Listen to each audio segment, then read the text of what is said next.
हरि शरणम प्रभु हरि शरणम श्री हरि शरणम श्री हरि शरणम श्री हरि शरणम श्री हरि शरणम श्री हरि शरणम श्री हरि शरणम श्री हरि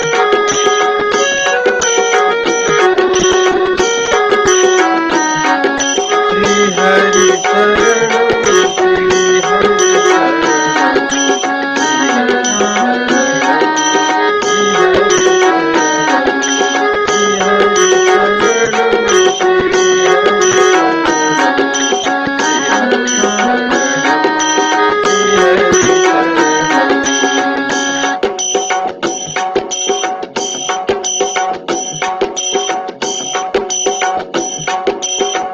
श्री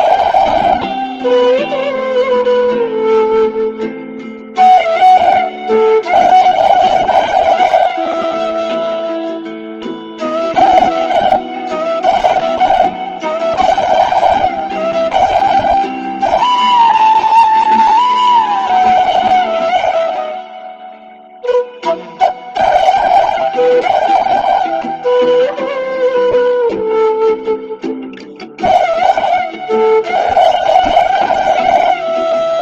हरि शरणम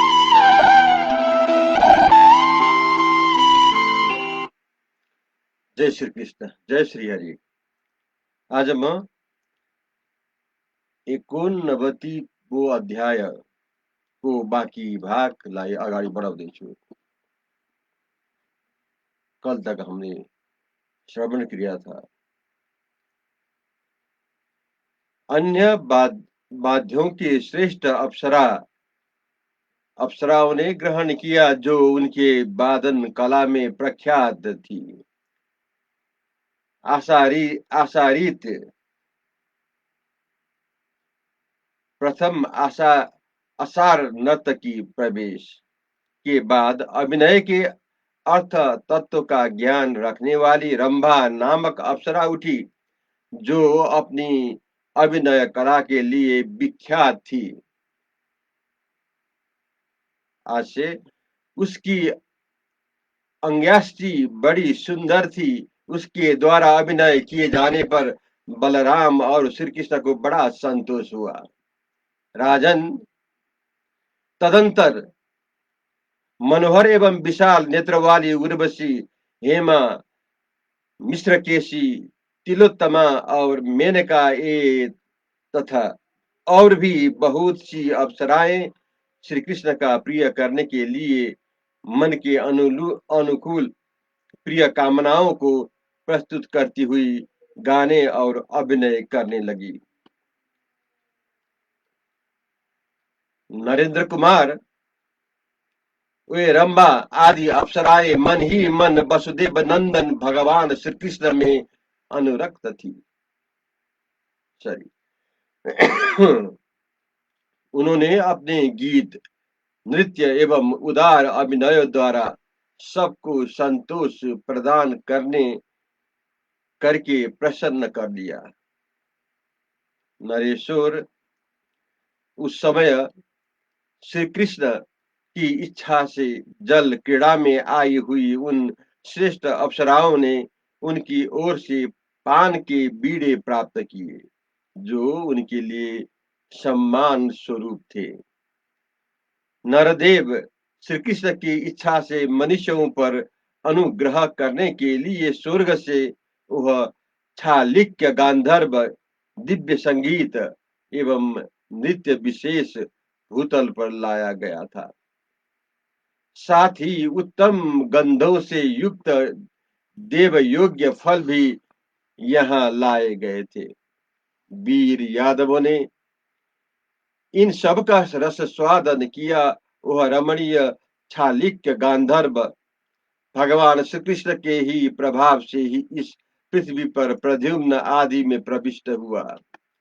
उदार बुद्धि रुक्मिणी कुमार प्रद्युम्न ने उक्त गांधर्व कला को प्रयोग में लाकर दिखाया भी था। उन्होंने ही तांबुल का प्रयोग किया। इंद्रतुल्य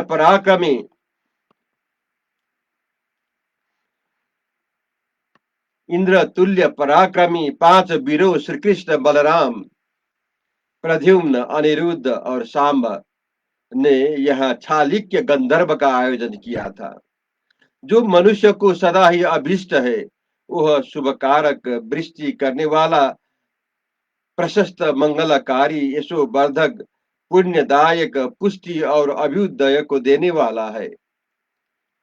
उदार कीर्ति वाले भगवान नारायण की वह परम प्रिय है।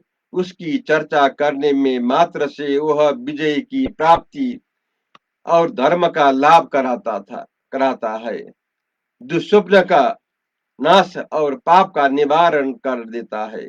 किसी समय देवलोक में गए हुए उदार कीर्ति राजा रेवत ने छालिक्य गंधर्व को इतनी तन्मयता के साथ सुना था कि उन्हें 4000 युगों का समय भी एक दिन के समान ही प्रतीत हुआ।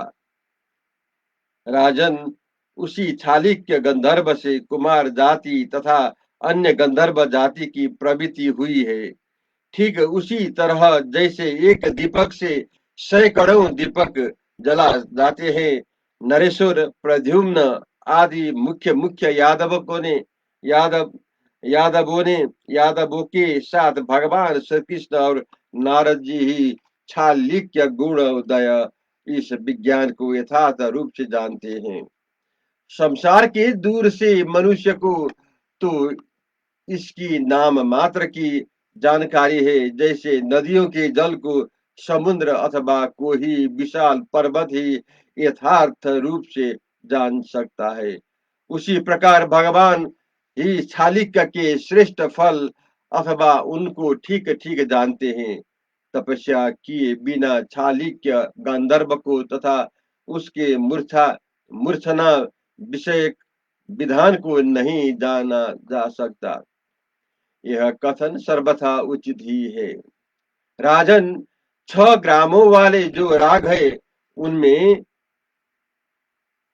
भी छालिक्य का उसके एक देशीय अवयव के द्वारा गान करना चाहिए।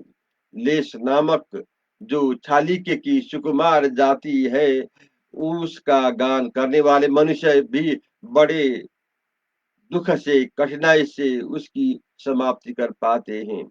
फिर संपूर्ण छालिक्य के गान की तो बात ही क्या है। नरदेव जो देवता, गंधर्व और महर्षियों के समुदाय है, वही छालिक्य गंधर्व के गुणों के प्रकट करने की कला में पारंगत होते हैं। इस बात को तुम अपनी बुद्धि द्वारा अच्छी तरह जान लो। ऐसा समझकर ही भगवान मधुसूदन ने संपूर्ण जगत पर अनुग्रह करने की इच्छा से मुख्य यादवों को छालिक्य गंधर्व का ज्ञान प्रदान किया था। वह देवताओं द्वारा गाए जाने योग्य छालिक्य इस प्रकार मनुष्य लोक में प्रतिष्ठित हुआ है। बालक, युवक और वृद्ध यदुवंशी जन्मों सब में उक्त गांधर्व द्वारा क्रीड़ा या मनोरंजन करते थे। पहले बालक उस कला को प्रसन्नता पूर्वक ग्रहण करने लगे, तत्पश्चात वृद्ध लोग भी उसके प्रति आदर भाव दिखाने लगे। फिर तो सब लोग सदा कभी स्थानों से उसकी भूरी भूरी प्रशंसा करने लगे।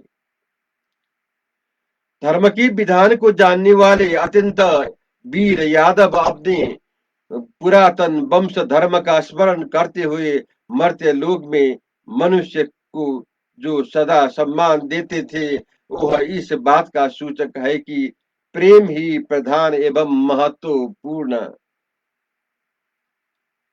वस्तु है।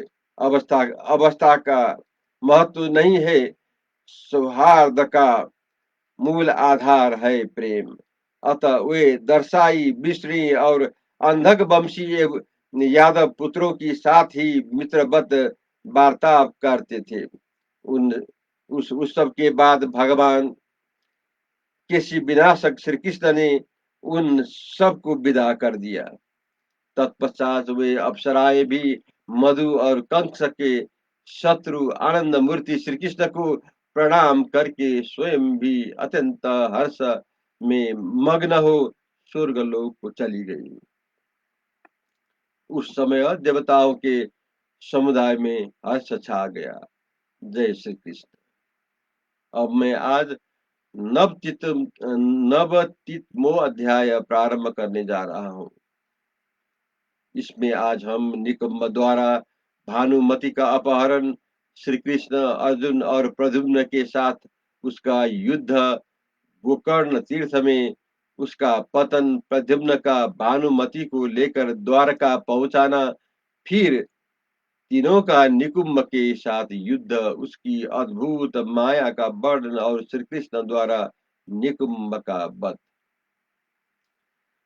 वैशंपायन जी कहते हैं, जन्मेजय, जब पुण्य कर्मा यदुवंशी जल क्रीड़ा में आसक्त हो रहे थे, उसी प्रकार उसी समय मौका पाकर दुर्जय देवद्रोही दुर्बुद्धि दानव निकुंभ ने मानो अपने ही वध की इच्छा से भानु नामक यादव की पुत्री भानुमति का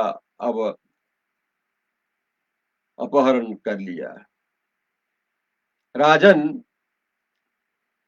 अदृश्य रूप से अंतपुर में पहुंचकर माया द्वारा यादवों की स्त्रियों को मोहित करके उस मायावी दानव ने पहले के बैर को याद रखते हुए भानुमति का अपहरण किया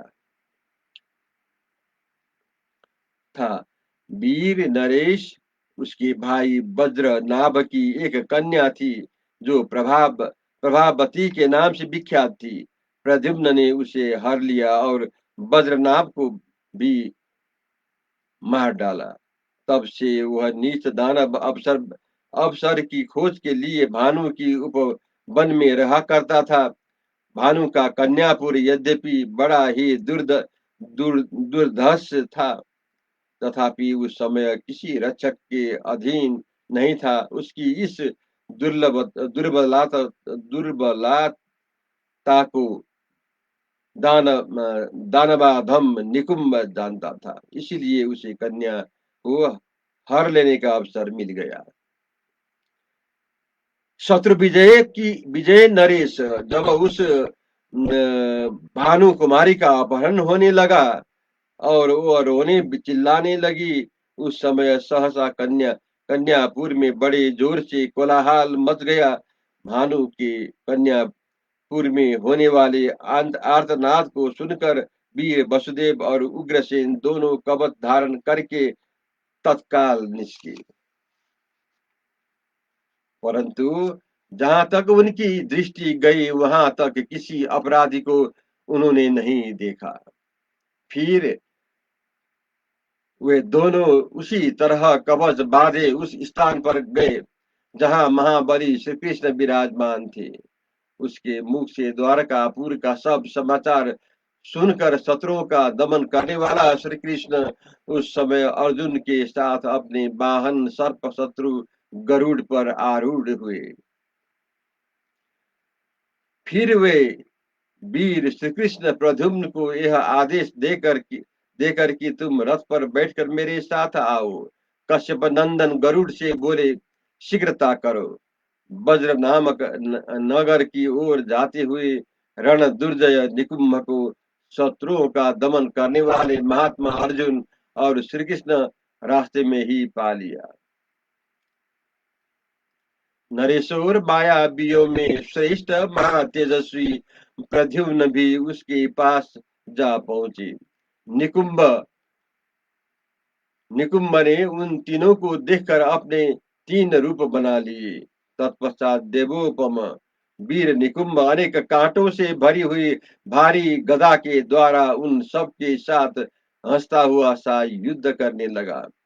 नरेश्वर बाएं हाथ से यादव कन्या भानुमति की पकड़कर उसे ढाल की भांति सामने रखकर वह दाहिने हाथ से बारंबार गदा का प्रहार करता था। नृपश्रेष्ठ कन्या की रक्षा के लिए ही श्री कृष्ण अर्जुन तथा प्रद्युम्न उस निकुंभ नामक महान असुर पर निर्दयता पूर्वक प्रहार नहीं करते थे। महाराज, वे दुर्जय महात्मा उस शत्रु का वध करने में सर्वथा समर्थ हो थे, तो भी दया के भार से दबे होने का कारण वे निश्वास लेकर रह जाते थे। धनुर्धारियों में श्रेष्ठ अर्जुन युद्ध में सर्वथा कुशल थे, अतः वे नागोष्ठ विधि से अपने बाण समूह द्वारा उस दैत्य को घायल करने लगे। पृथ्वीनाथ श्री कृष्ण आदि वीर अपने कला, युक्ति और शिक्षा के प्रभाव से एक एक वित्तीय के बाणों द्वारा नाना प्रकार के दानवों को उस युद्ध में घायल करते थे, किंतु राजकन्या को चोट नहीं लगने देते थे। तब वह आसुरी माया का आश्रय लेकर कन्या के साथ वही अंतर्ध्यान हो गया। उस माया को उन तीनों में से कोई ही नहीं जानता था। श्री कृष्ण, अर्जुन और प्रद्युम्न तीनों ही तत्काल उस दानव का पीछा किया। आगे जाकर वह महान असुर हारित पंछी होकर बैठ गया। तब वीर धनंजय ने पुनः कन्या की रक्षा करते हुए वैतस्तिक नामक मर्मभेदी बाणों द्वारा उस दैत्य पर प्रहार किया। तब वह शत्रुमर्दन महान असुर इस 7 दीपों से युक्त सारी पृथ्वी पर चक्कर लगाने लगा और वे तीनों वीर निरंतर उसका पीछा करते रहे। वह महान असुर जब गोकर्ण पर्वत के ऊपर से होकर निकलने लगा, उस समय कन्या सहित गंगा तट पर समुद्र के किनारे गिर पड़ा। भरत नंदन गोकर्ण पर्वत महादेव जी की तेजों से सुरक्षित है। उसे देवता, असुर तथा तपोवन महर्षि भी नहीं लांग सकते। यह अवसर पाकर भीम कुलभूषण शीघ्र पराक्रमी रणदुर्जय वीर प्रद्युम्न ने उस कन्या भानुमति को अपने साथ ले लिया। राजन, श्री कृष्ण और अर्जुन द्वारा तीखे बाणों से पीड़ित किया गया असुर निकुंभ उत्तर गंगा गोकर्ण को त्याग कर दक्षिण दिशा की ओर चल दिया। गरुड़ पर बैठे हुए श्री कृष्ण और अर्जुन भी उस समय उसके पीछे पीछे गए। निकुंभ अपने सजातीय बंधुओं के निवास स्थान सतपुर में जा घुसा। श्री कृष्ण और अर्जुन दोनों वीर रात में वहां गुफा के द्वार पर बैठे रहे। श्री कृष्ण को आज्ञा पाकर रुक्मिणी नंदन प्रद्युम्न ने प्रसन्न मन से भानु कुमारी भानुमति को द्वारकापुरी में पहुंचा दिया। उसे पहुंचाकर वीर प्रद्युम्न पुनः दानवों से भरे हुए सतपुर में आए और वहां गुफा के द्वार पर भयंकर पराक्रमी श्री कृष्ण और अर्जुन से मिले। निकुंभ के वध को इच्छा रखने वाला महाबली श्री कृष्ण और अर्जुन प्रद्युम्न के साथ सतपुर का दरवाजा घेर कर बैठे थे। तदंतर भयंकर पराक्रमी अत्यंत बलशाली बलि निकुंभ युद्ध के लिए उस विशाल बिल से बाहर निकला।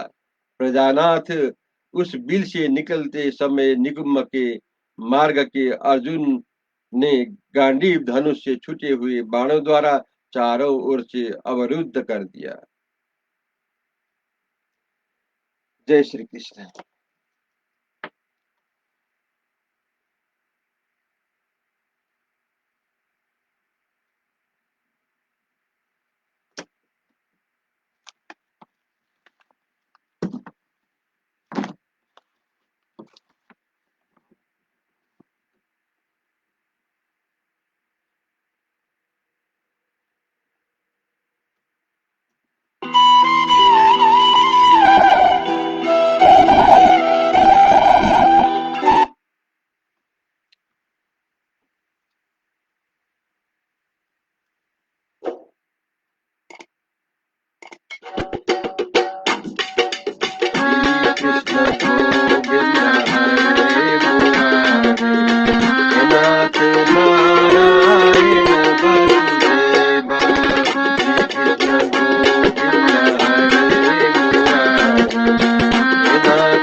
जय श्री कृष्ण, जय श्री हरि।